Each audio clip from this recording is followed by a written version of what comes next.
So ఇక్కడ ఫోటోలో కనిపిస్తున్న వాళ్ళిద్దరూ సూసైడ్ చేసుకొని చనిపోయినారు. ఎందుకో తెలుసా, వాళ్ళ ఫ్రెండ్ కి డబ్బులు అవసరం ఉండే 13 lakhs.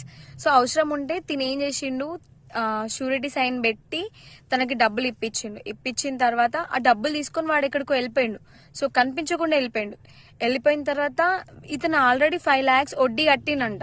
సో కట్టినా కూడా తనకి మిగతా అమౌంట్ కావాలనేసి తన షాప్ దగ్గరకు వచ్చి ఇష్టం వచ్చినట్టు మాట్లాడేసరికి ఇంటికి వచ్చి ఇదంతా ఒక సూసైడ్ లెటర్ లో రాసి, సో వాళ్ళ వైఫ్ అండ్ హస్బెండ్ ఇద్దరు కూడా సూసైడ్ చేసుకొని చనిపోయినారు.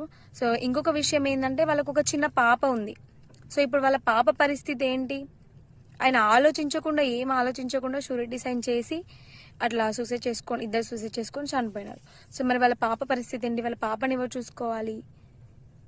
కొంచెం పెద్ద పెద్ద అమౌంట్స్కి షూరిటీ సైన్ చేసే ముందు ఆలోచించుకోండి. అట్లనే ఇప్పుడు వాడు డబ్బులు తీసుకొని బాగానే వెళ్ళిపోయినాడు. ఎవరి ప్రాణాలు పోయినాయి, ఎవరికి తల్లిదండ్రులు లేకుండా అయిపోయినారు, వీళ్ళకే కదా. సో అట్లనే మీ ఫ్రెండ్స్ అండ్ ఫ్యామిలీ మెంబర్స్లో ఎవరైనా ప్రతి ఒక్కరికి షూరిటీ సైన్స్ ఇచ్చుకుంటూ వెళ్తారు కదా.